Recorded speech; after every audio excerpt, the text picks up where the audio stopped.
Welcome everyone to this event for the Stats Society of Australia and the New Zealand Statistical Association. My name is Jessica Kaiser. I am the Vice President of the Stats Society. And today we've got, but before we get started, I will state that this meeting is being recorded. So please bear that in mind. Something else I will state is that if you are not speaking, please put your microphone on mute. We will have, we've got 4 fantastic talks lined up for you today. And whether or not you have your camera on or off is up to you as well, but please make sure you stay muted. Before we get on to these talks, I would like to make an acknowledgement of the country on which we're meeting today. So, in the spirit of reconciliation, the Statistical Society of Australia acknowledges the traditional custodians of country throughout Australia and their connections to land, sea and community. We pay our respect to their elders, past and present, and extend that respect to all Aboriginal and Torres Strait Islander peoples today. So, before we get stuck into today's event, I do want to mention that we have some future events lined up. The first of those events is happening tomorrow night, and I've been told that there are a few spaces left for people who join quickly. We've got a virtual escape room lined up for our early career Statistical Society of Australian members. And yeah, so take a look at our website if you're keen on getting involved in that, and hopefully there'll be a space waiting for you. 2 other events that are coming up over the next couple of weeks. Next Wednesday, we've got the South Australian branch meeting featuring Natalie Twine, who will be talking about unlocking the secrets in your DNA using machine learning and cloud computing. Then on Tuesday, July 21st, we've got the Victorian branch meeting, and here we'll have Taya Collier talking about the eye of the beholder, regression coefficients, and mechanical objectivity in public health research. So 2 varied talks which look like they're going to be fantastic. If you want more information about these talks, if you would like to register for these talks, take a look at the Statistical Society of Australia website, available right there on your screen. Okay, so I'm going to now get started for today's event, our virtual mini conference. So of course, as we are all very aware, had everything gone to plan according to plan this year, then this week many of us would have been meeting on the Gold Coast, which would have been fantastic. I was really looking forward to this meeting, but the pandemic has laid waste to our plans, which is unfortunate, but we all know it's best that we avoid gathering in large groups.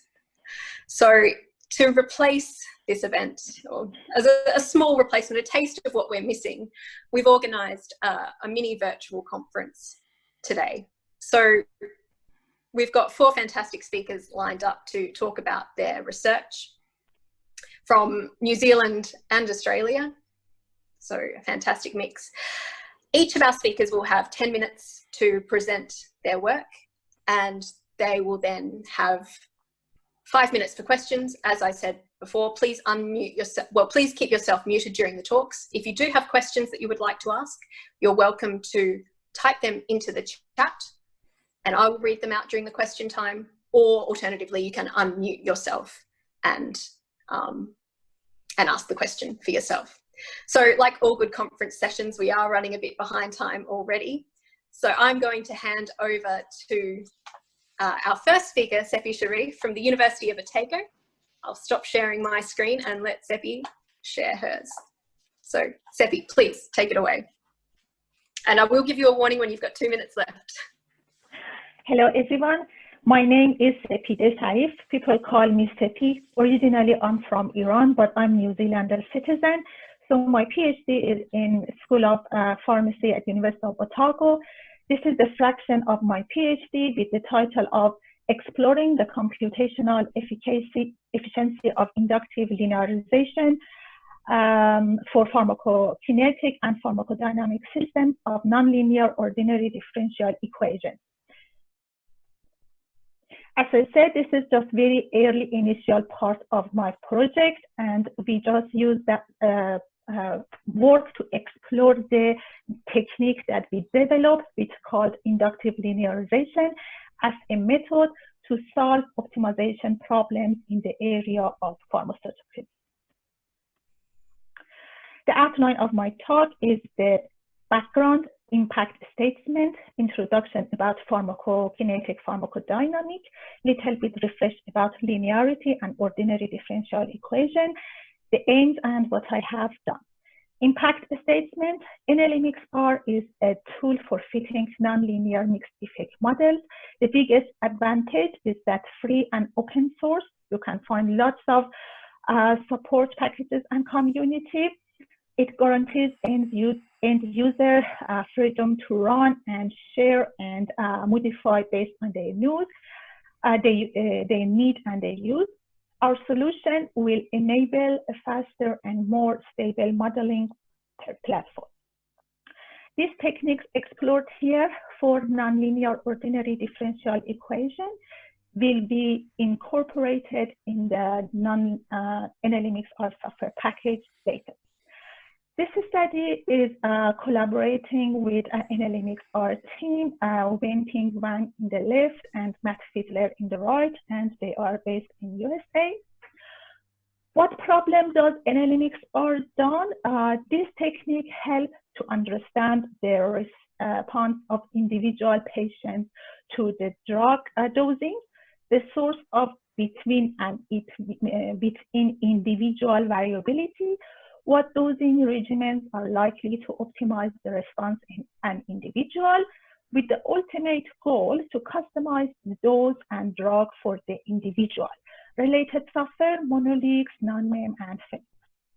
Here, just a brief introduction about pharmacokinetic-pharmacodynamic by PKPD, because they characterize the time course of drug exposure and answer this question. How quickly does the drug work? How long will the effect last for? What extent of the effect is expected? And establish safety margin and efficacy characteristics. Just briefly here, you can see graphically PK, and PKPD. Why PKPD model again? To describe the time course of drug effects for the best dose and dosing regimen. You can see in the left graph, PK changes in the concentration by the time. Imagine you eating the tablet of paracetamol or inject a medicine in the blood.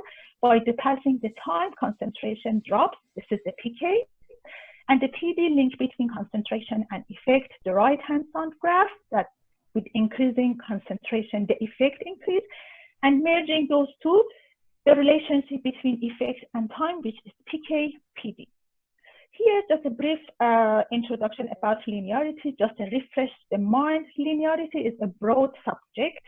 Graphically, it's a straight line with that general equation that all of us know.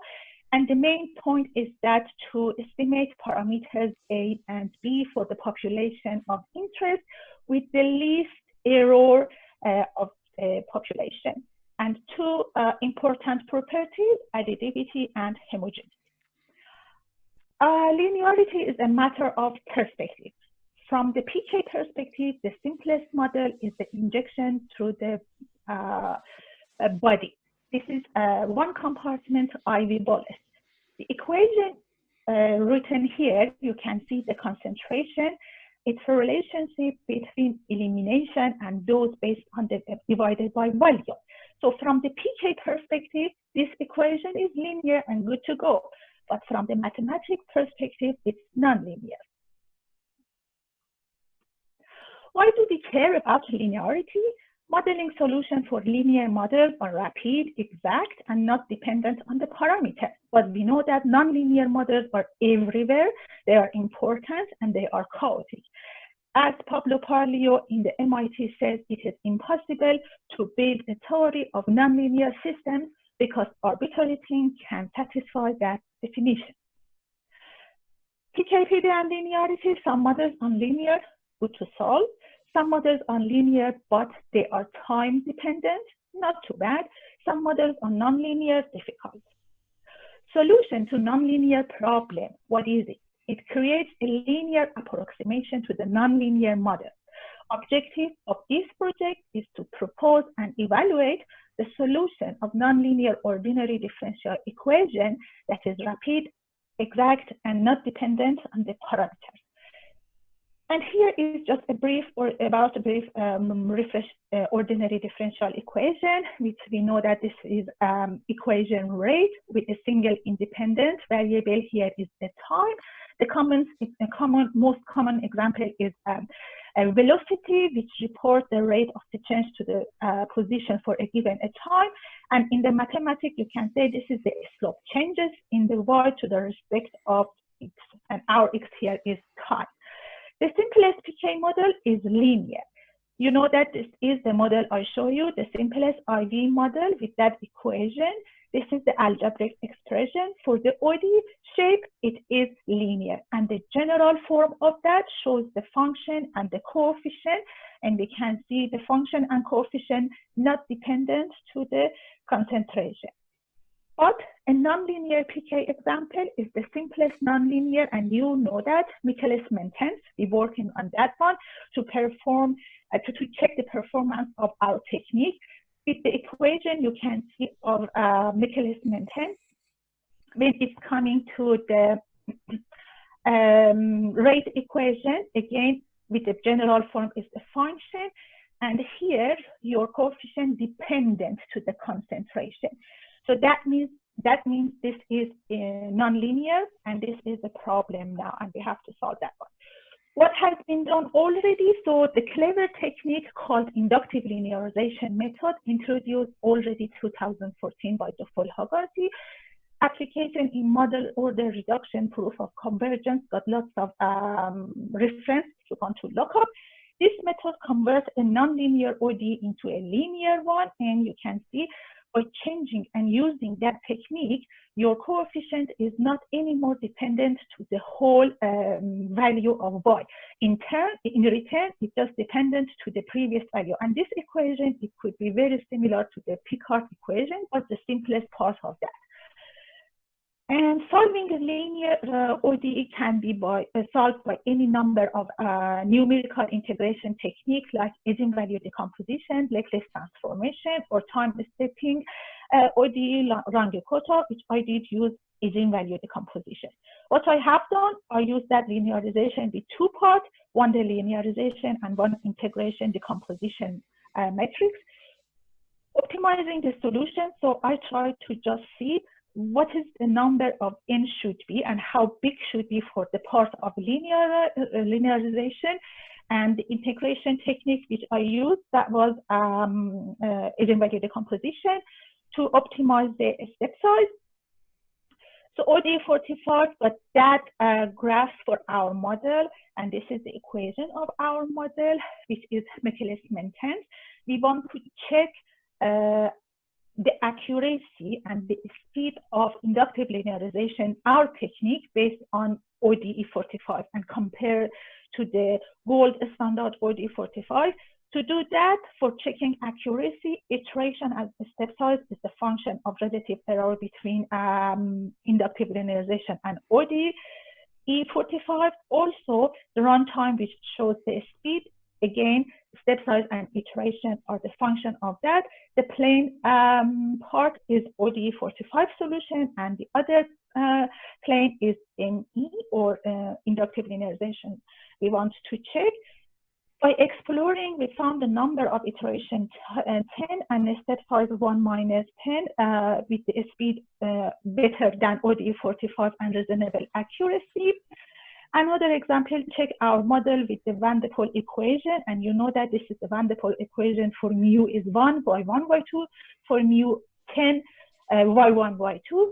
The top one is the non-stiff equation, the down part is stiff equation with the general equation of Van der Pol. We try to check the performance of inductive linearization with Van der Pol, and we saw that by the step size of 0.0 and number of iterations 60, it could cover the non-stiff van der Pol and could cover perfectly the non-stiff one. So that shows us inductive linearization technique is a very accurate technique, but in terms of the optimization, it's a clever, because all the ODEs, they are just a black box. You cannot change them. You cannot, they're just doing everything naively. But the inductive linearization, something under control. You can change the speed and accuracy.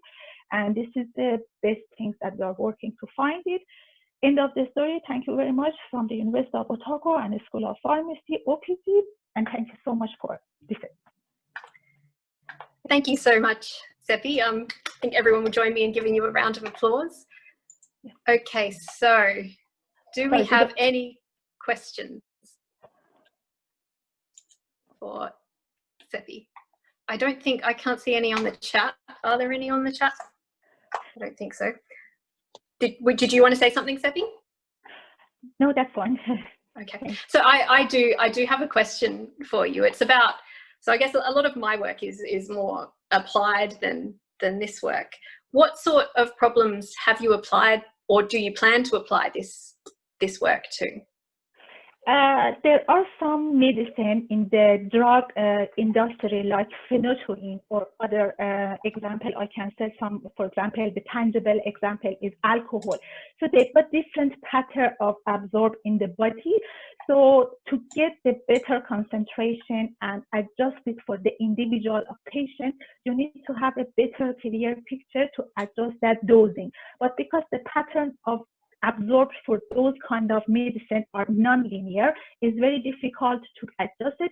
That's why if you try to find the linearization tool, you can actually end of the story get the better adjustment and better dose regimen and individualized for some people and some specific drugs. Fantastic. That certainly helps me to understand what's going on with all this stuff. Well, I know it's useful, but it's there's a lot of detail in there, isn't there? It's complex stuff. Are there any other speakers? Any other questions for Sepi? We've got time for one quick one. Oh, there's something in the chat. Okay, we might leave you there. Thank you very much, Sepi. So please join me once again in thanking Sepi for her talk. Our next speaker is Michael Slyuzberg. Is Michael out there? I didn't catch him before the seminar. Oh, I think perhaps you can unmute yourself. Is there someone there? Who's Michael? See, I feel like I'm getting the real conference experience here because I didn't manage to catch all of the speakers beforehand. So yes, fantastic. Oh, I've got Mr. Tian Shu. Okay, sorry about that. I didn't realize that. No worries. I'm here with my colleague and co-author Tian Shu, and you see her name on the screen. Oh, fantastic. She kindly offered her laptop for this presentation. Fantastic. Well, I will hand over to you then to talk, and as a reminder, 10 minutes, and I'll let you know if it's time to stop talking. All right, Michael, please take it away. Thank you very much, and thank you to organizers for organizing this mini conference. Probably we're testing now one of the possible models of our future conferences. We are moving now from South Island of New Zealand to North Island. I'm in Wellington, in the Ministry of Justice, and I'm going to talk to you about New Zealand Crime and Victims Survey. It will be very different presentation from the previous one. There will be no formula, not at all, but quite a few numbers. So what I am going to talk about: why do we need victim surveys at all? what is New Zealand Crime and Victims Survey, its design components, the outcomes of fieldwork, key results, and our future plans. It's almost impossible task to report all this within 10 minutes, but I will try. So, why do we need the victim survey? Justice is an interesting area in line with some other social science or social research areas. We may not always rely on administrative data. And the problem is that if we want to collect data about victimization, about crime in the country, we may use administrative data, police data, but it is seriously incomplete, not because police is not good in collecting data, but just because we know that about 3/4 of criminal offenses in New Zealand, and about the same in many other countries, just not reported to police and not known to police. So the only way to pick up and collect information about this non-reported data, instead of working with the top of the iceberg, is to run specific statistical collection, which is survey collection. And this is what crime surveys are doing around the world. New Zealand is not an exception. What is NZSA? It's a national survey, random, covering all adult population 15 years old plus. We're asking about events happened with people within 12 months from the date of interview. It's ongoing interviewing. We started interviewing in March 18, and it continues up to now. Annual reporting, and as I said already, it includes both reported to police and not reported to police offenses. In terms of survey design, this slide which you see on the screen right now, I can talk about this the next 2 hours, so I will be very, very brief here. It's a face-to-face survey. Why face-to-face? Terribly expensive, of course, but it's the only way to collect objective information related to very sensitive questions and very sensitive experiences. There were attempts in the world to do it on phone, but I don't know any successful attempts which are not face-to-face. It's a very long questionnaire and sophisticated questionnaire. We're not asking, did you experience burglary? Or did you experience assault? Because it's judicial terminology and people just can't answer these questions. It's all scenario based. It looks like, did this happen with you over last 12 months? And then after collecting all the answers, we code them, and we code them in line with current police practice. So our results are comparable with police coding. We cover both personal crime and property crime. Each incident almost each incident, results in filling a specially designed victim form with details about this incident. We collect a lot of demographic, economic, social information about victims. It's perfectly random with the sample designed with the help of our colleagues and friends from Statistics New Zealand. And then we weight this survey data. We try to do minimum imputation, and all our design is built around this minimization of imputed data objective. We use some capping if people report that they experienced 3,500 incidents per year. We're very cautious about this kind of numbers. Our interviewers all pass very thorough training because they need to deal, as I said, with very sensitive information. And I think I forgot to mention that we're interviewing 8,000 people per year.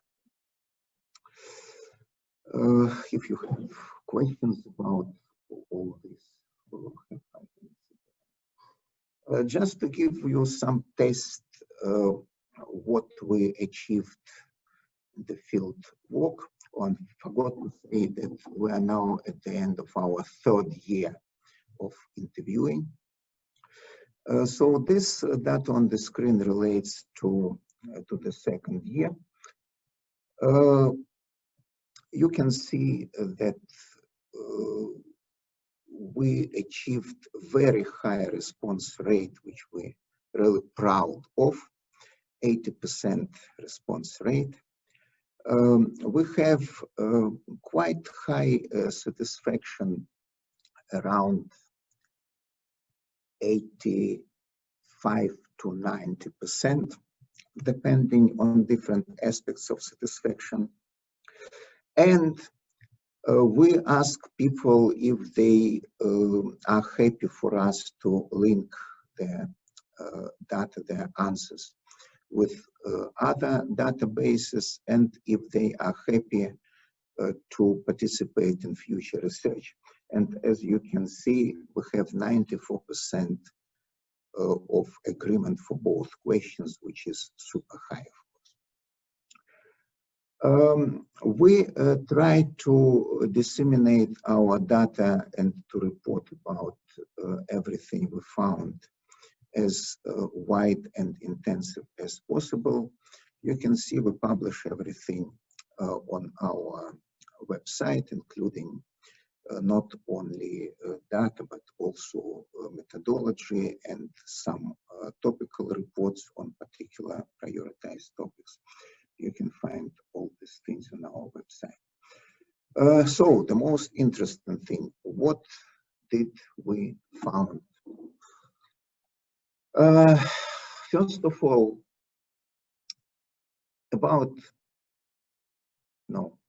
I would start from another sentence.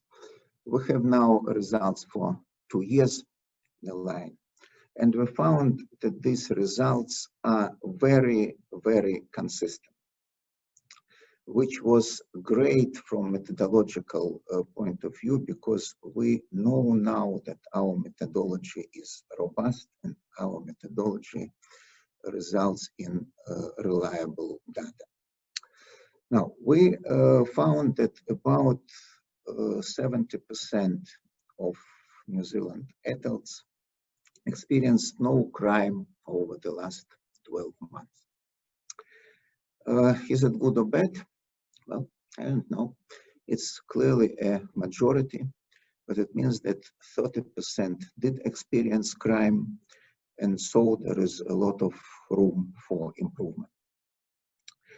15% of adults experienced personal offenses, 20% of households experienced household offenses.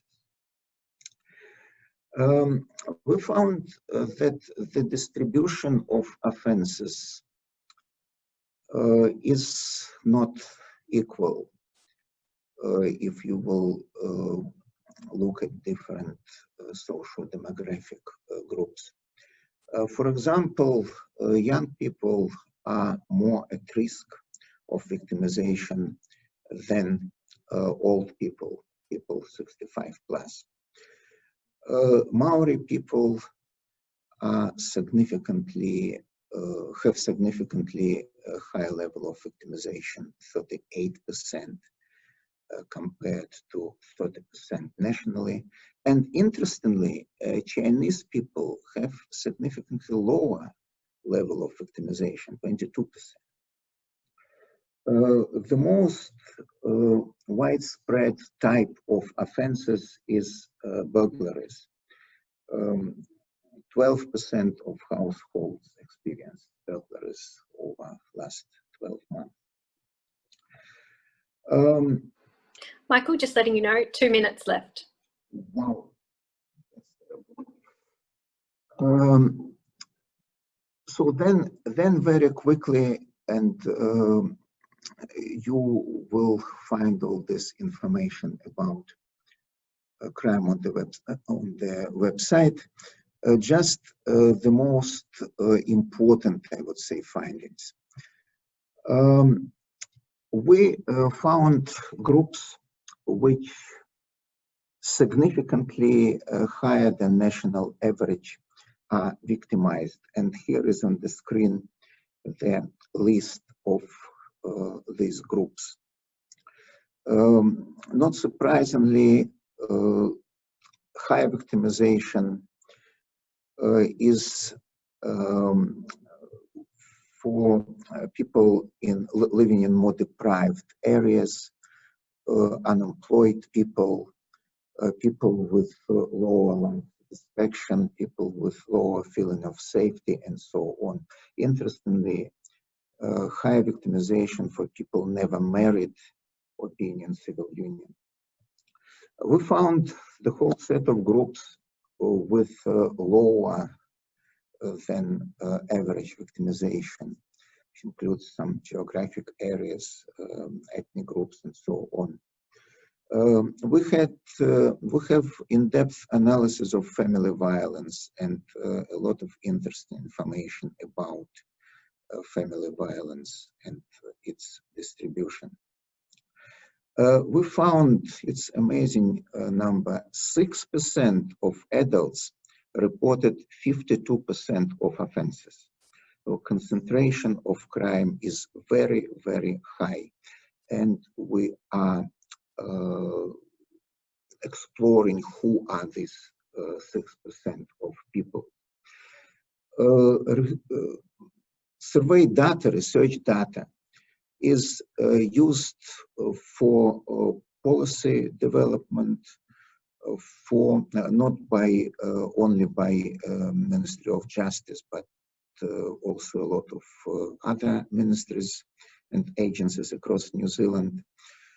Information is provided to Statistics New Zealand integrated data infrastructure, so it is available to all researchers applying for IDI access on unit level.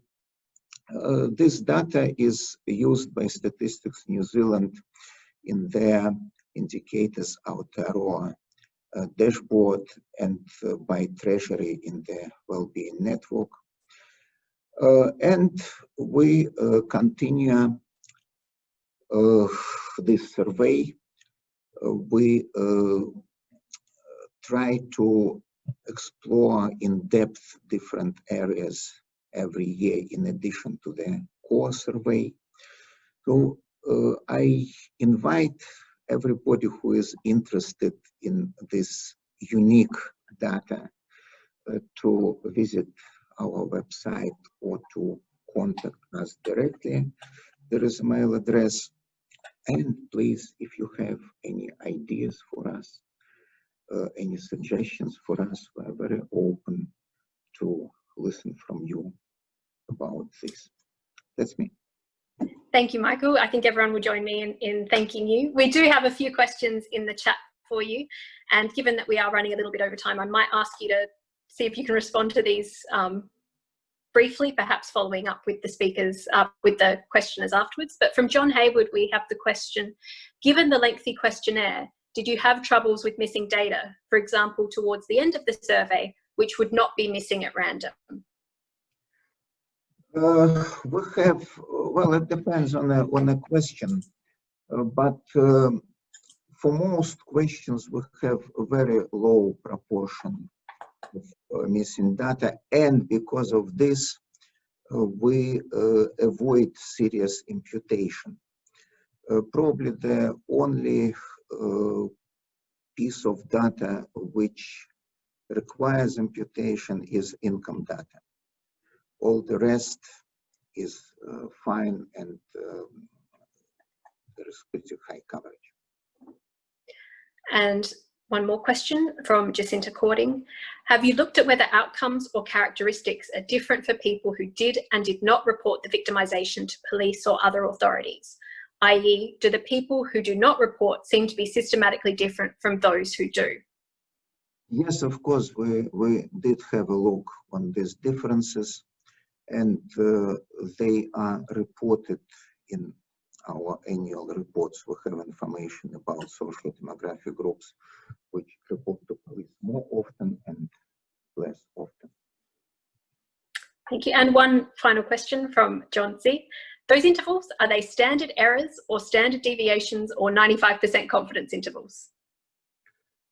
Yes, we provide information about margin of error and relative sample error for all our data, and we publish tables online. They are available from our website about errors for each estimate we provide.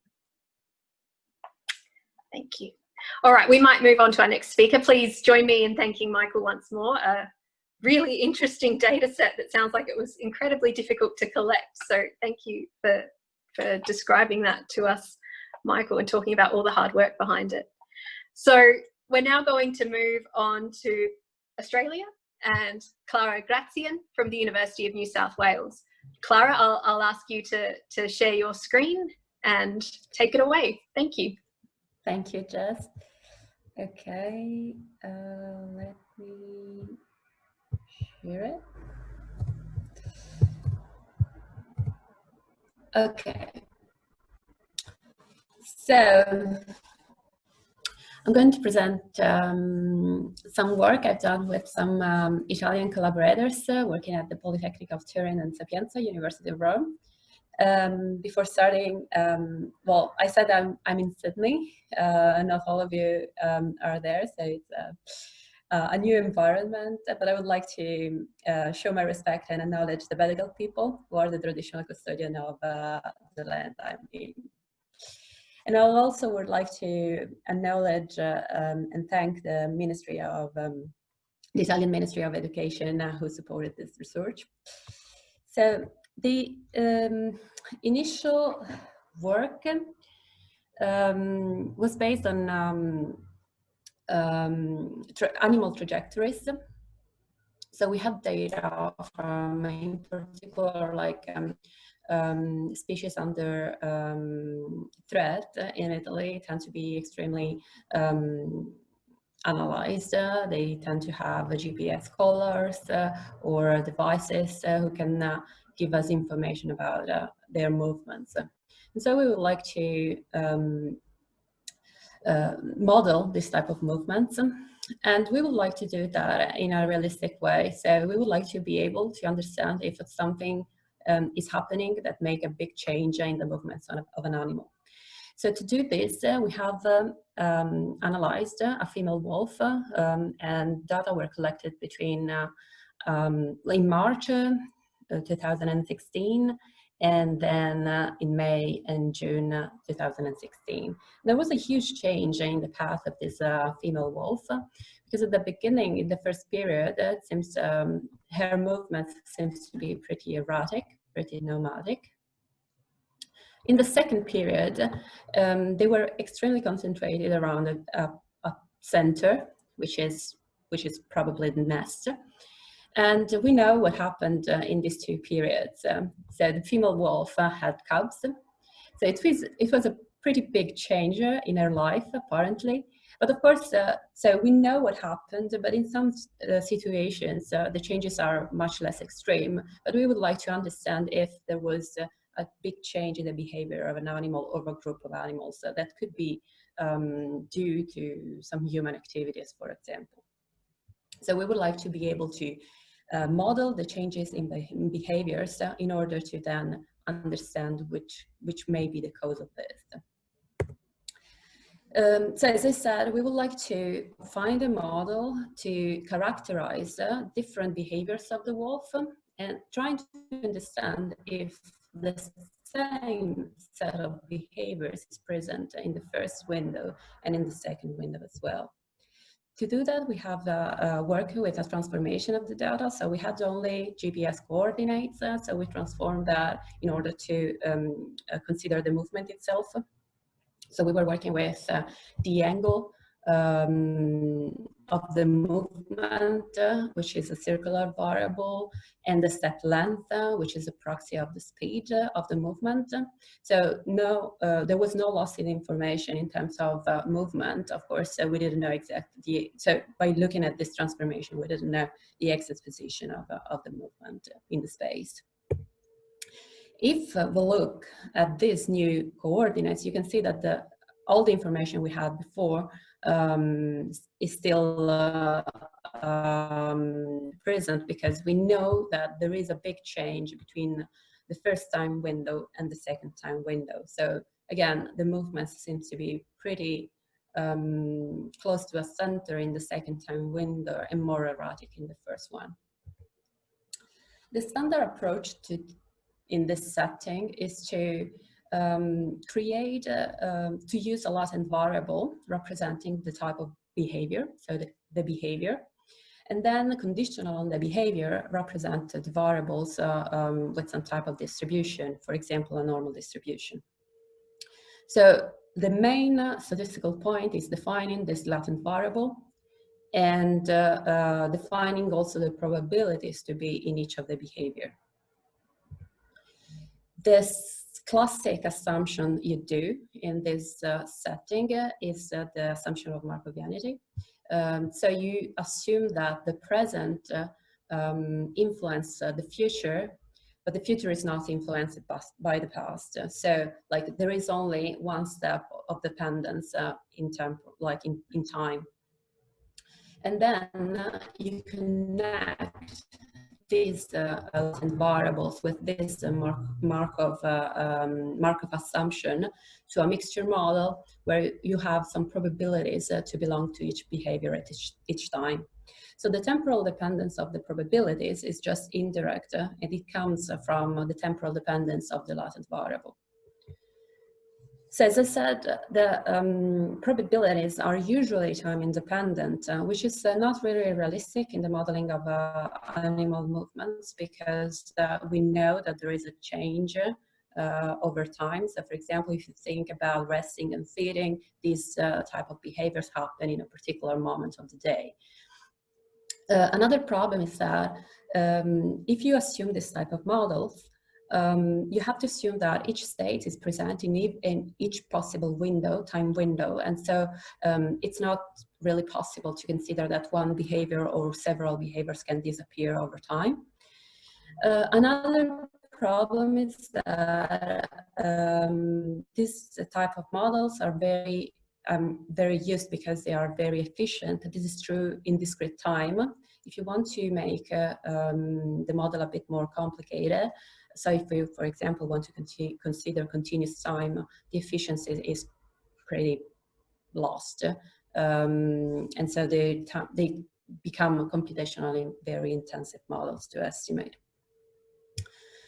One possibility to transform the probabilities, to give a temporal dependence to the probabilities, is to assume another latent variable, which can be modeled as with a Gaussian distribution again, But the usual way to do this, and so like this latent variable can either depend on some covariates or which can be temporal, or they can have a particular structure.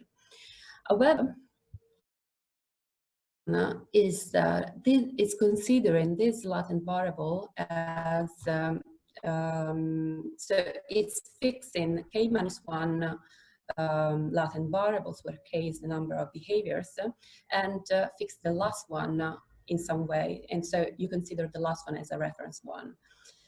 However, it is possible to prove that if you do this, this type of temporal structure you put in this latent variable is not transferred automatically to the probabilities. So if you assume some temporal dependence on the probabilities, but you work on this latent variable, it doesn't mean that the temporal dependence you are assuming for the probabilities is automatically transferred. And this is due for this type of constraint on these variables. So this is due to the sum-to-1 constraint of the probabilities. So instead of doing this, we propose to work on a new latent variable. And this latent variable is defined for each behavior. So there is no constraint, there is no reference behavior. So this latent variable is defined for each behavior. But of course, this model here, and again, like the type of structure can be done through a Gaussian process, for example. However, if you work with the probabilities as a transformations of this latent variable, you see that the model is not identifiable. So it means that if you add any type of constant to the Gaussian process, then you obtain exactly the same probability. So fixing the Gaussian process doesn't imply fixing the probabilities. So there are several ways to define the probabilities depending on the Gaussian process. However, we can link this new latent variable gamma through a latent variable omega of this form here. And so we can imply the sum-to-1 constraint with this association between omega and gamma. And in this way, it is possible to prove that if we impose a particular type of dependence on the gamma variable, that type of dependence is automatically transferred to the probabilities. And there is an automatic relationship between omega and gamma. So we imply a particular type of dependence, of temporal dependence on gamma, on omega, and then the probabilities, the probability vectors as well. So we can, in this way, by using this model, 2 minutes. 2 minutes, thanks. No. Okay. By using this model, we can define the type of spatial or temporal dependence on the variable, which is the latent variable, and then having the same type of dependence on the probabilities. So if we go back to the wolf, we have a model this path. Found that in both windows there are well, like in total, in the total time we three main behaviors described by the 3 different colors. So we can see that one behavior is characterized by step length, an angle, like a concentrated around like average values, which is the behavior where the wolf stay more or less around the nest. So it could be a resting behavior, a feeding behavior, or like taking care of the cubs in the second time window. Then we have a second behavior, which is the blue one, characterized by a larger value of step length, and then we have an angle much concentrated around 0 or high values. So it's a behavior where the wolf go on a straight line, so it can go far from the nest. And then we have an intermediate behavior where the step length is similar, but the turning angle is much a lot higher. It means that it changes direction often. So if we look at the probabilities, we can see that, like in the first time window, we have the red, so the resting behavior, and the blue behavior, so the behavior like where she is patterning the territory, which exchanges. So sometimes she's doing more one and sometimes she's doing more the other. And the third behavior, the green one, is pretty absent. In the second time window, the blue behavior almost disappears.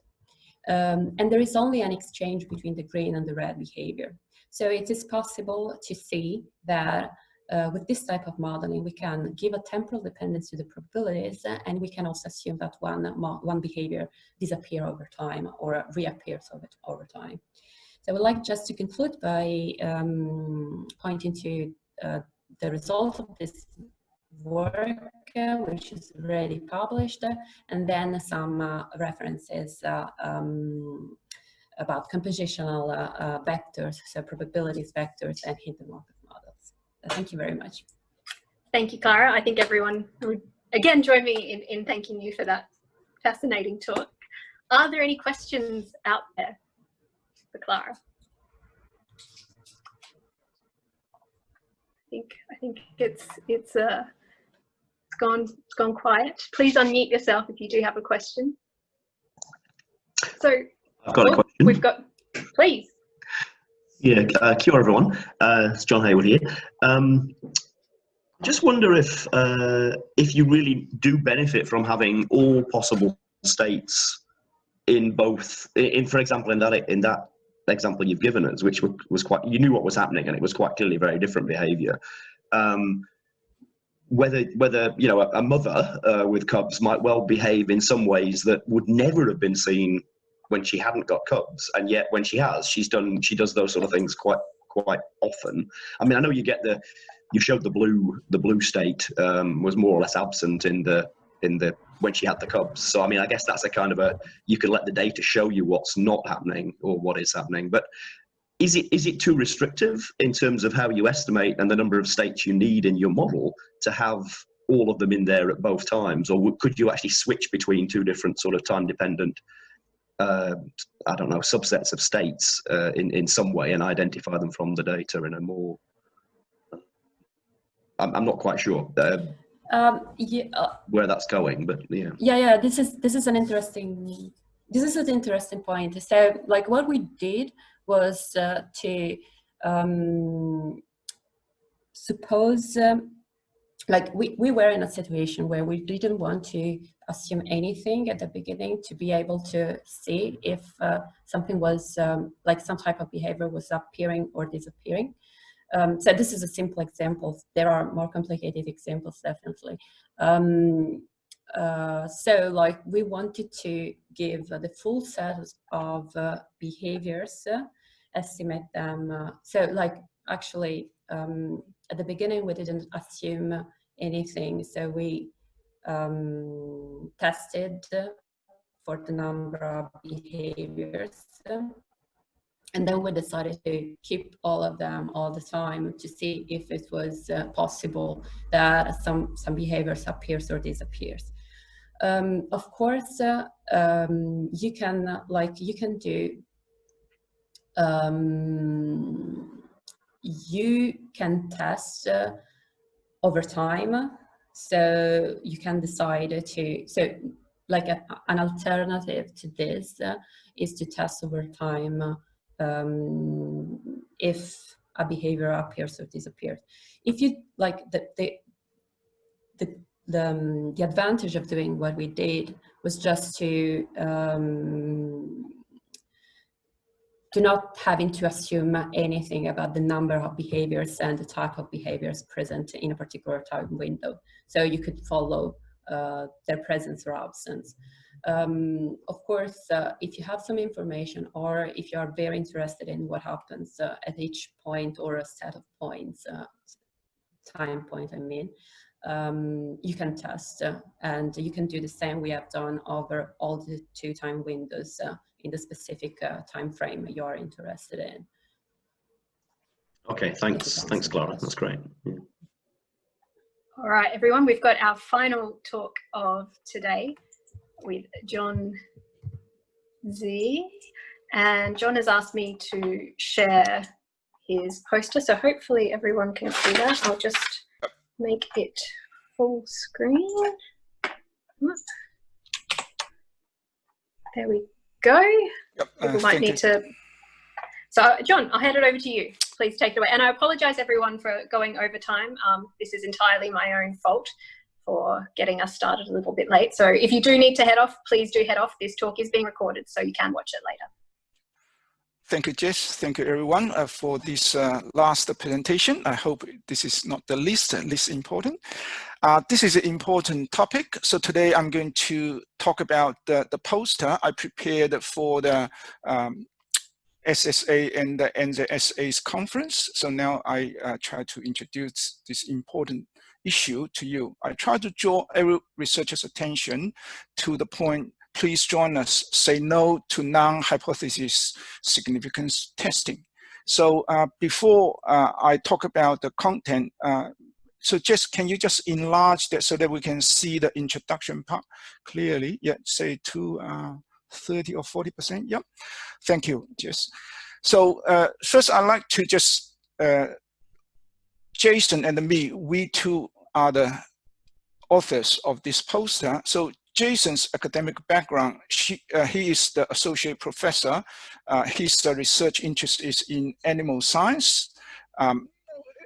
He used to work in Melbourne University, now is the head of the research office of Charles Sturt University. So my job is, my background is statistics, and my current role is a statistical support officer. So my responsibility is to provide the statistical support to all the higher research degree students and the research staff at the university. So far, in 3 years, I have provided support to more than 180 consulting cases. So based on our understanding of statistic theory and the many years of experience in statistical data analysis practice, in our own research, and in providing statistical support or consulting services to other researchers, we fully support American Statistical Association 2019's call to stop using the term statistically significant entirely. Through this poster presentation, we would like to deliver the following, which is already known, but unfortunately largely unduly ignored message to as many researchers as possible, as another push towards moving to a world beyond p-value less than 0.05. So our main point is the Null Hypothesis Significance Testing, so NHST in short. This paradigm, NHST paradigm, as it is today, should hardly have a place in statistical inference for scientific research, because NHST is logically not defendable, technically flawed, and practically damaging. So the logic of NHST is similar or is akin to proof by contradiction. However, using a continuous probabilistic measure such as p-value or confidence interval or Bayesian factor, Bayes factor. So use a continuous probabilistic measure in the logic of proof by contradiction for making a dichotomous or categorical decision on the unknown truth has proven to be not logically defensible. Statistical inference in scientific research, in our view, in its essence, should focus on questions such as what is the best estimate of the treatment effect and what is the magnitude of the uncertainty associated with the estimates of the treatment effect, rather than a question such as is the treatment effect significant, because the latter is actually really not a statistical question. So it is a matter of fact that the application of NHST has now becomes the cult of statistical significance, which does not, and actually it is unable to provide, but unfortunately misused as providing the relevant or substantive information in answering scientific research questions. However, we should not attempt to find or develop a magic alternative to NHST. The reason is very simple, because it does not exist. This is particularly apparent for any statistical analysis with data sets obtained from a non-repetitive studies. So in my poster, so you can see, Jess, can you just scroll down? So the arrangement of my poster, I have arranged as after the introduction section. So I just to present what's the typical setting of the NHST paradigm. So in particular, I try to emphasize on the right-hand side. So what we actually intend to do with statistical inference is actually we need to be based on a defined study population or target population. And then we're taking samples, and then by fitting some regression model or any other parametric or non-parametric inferential models, then we try to make some so-called statistical inference or generalization, if you like. So the key point here is all this statistical inference is based on sampling distribution. Without referring to a valid sampling distribution, all the so-called statistical inference will be invalid in our view. And then what it is wrong with NHST, then I cited a passage from the 2019 American Statistical Association's editorial, and then I provide some further specific examples to show why. Oh, it's very easy. There's numerous examples to show the technical flaws of the NHST. Jess, can you just scroll down? Thank you. So, for example, you see, because we always make the statistical inference based on one sample, but with any specific sample from the year one of undergraduate stats course, we know the confidence interval or p-value based on any specific sample has no information contains about the true status of the population in the absolute sense. So therefore, it's very easy to show, you see, with two exactly appears the same sample, they come from two completely different population. And then the next session in my poster, I just say, suppose now we have talked about what is wrong with NHST, then what we need to do. So then I say, moving to a world beyond p-value less than 0.05, what we can do. So the key message is context is king in statistics. And then I provide some more detailed suggestions what we can do. Well, the key message essentially is the last sentence. We shall not attempt to find or develop a magic alternative to NHST because it doesn't exist. So therefore, it is the what-if analysis, not confirmatory analysis, is the very nature of statistical inference for a non-repetitive set of sample data. So that's my presentation. I'm happy, you see, to if I have more time for questions, I'm happy to take any questions or comments, or otherwise, I'm also happy to explain more the details of my poster. Thanks, John. I think we can all agree that some of these ideas need to be retired. So thank you very much for that presentation. Please, everyone, join me in thanking John for this. Okay, we do have a question in the chat. Mm-hmm. If let me see. Okay, from Adrian Barnett. Hi, John. Have you noticed this problem getting worse or better in recent years? Well, essentially, I don't have the information. Well, from my practice, I feel, should I say, stay the same, because my daily job is to provide a statistical service to our HDR student.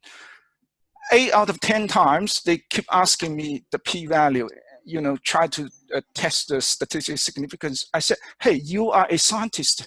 You are doing the scientific research. Your focus should be your research question, scientific question, rather than statistical significance. Well, to put it simple, without referring to any research question, any data analysis, let alone whether you perform a hypothesis test or not, is meaningless, pointless, senseless. So that's my point. Yeah.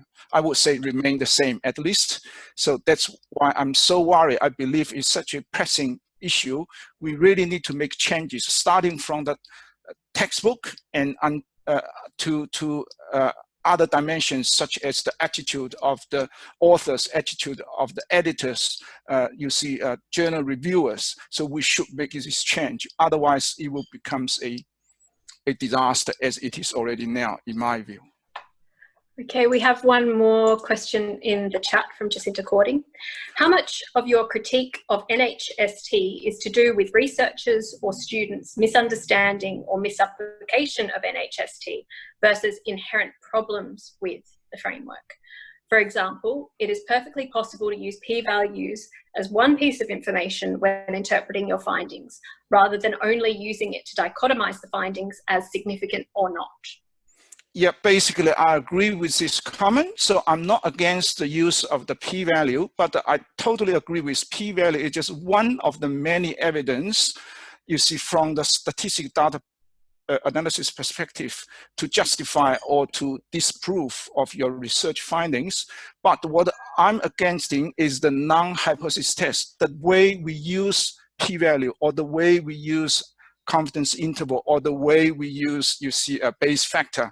So actually some people even argue, you see, to propose Bayesian approach may be better than the frequentist approach, or meta-analysis may be better than the frequentist approach.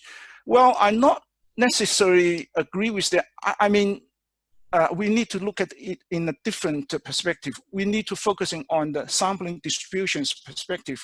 Why you see people found the Bayesian approach maybe is better, consider it is better than the frequentist. If we consider the prior knowledge, as you see, it's in the sense of actually contains more information due to the repetitive study, then of course, in this sense, Bayesian approach is better than frequentist approach. So is the meta-analysis. So this talk is lead, and we've got a thank you from Jacinta for your answer on that. So this talk is leading to a lot of questions, but what time is it? I think, unfortunately, I'm really sorry, we are going to have to draw this session to a close. If we were meeting in person, then we could all adjourn to the coffee break and chat about this more over a snack and something to drink. But unfortunately, we can't do that. Hopefully next year we get to. So Jess, may I say one sentence? Please. One more sentence. Thank you, Jess. So if anyone interested in the thing I'm going to present or my poster, etc., I'm happy to be contacted personally. Yeah, thank you. Yeah. And you do have John's contact details there on the poster, his email address. And if you search for him online, you can find him as well, as with all of our speakers. So I really want to thank all of our speakers and all of our audience members for coming along and taking the time out of their day to look at a little bit of what we've lost by not having the conference this year. We may organise a few more of these sort of short talk sessions through the Stats Society if there's enough demand. If you are interested in presenting a talk like this, please do get in touch with me or with Mary Louise at the Stats Society office. But in the meantime, please join me in thanking all of our speakers one final time, and I hope to see you all at the Gold Coast next year. See you, everyone. Thank you. Thank you, Jess, for organizing this. Thanks, everyone.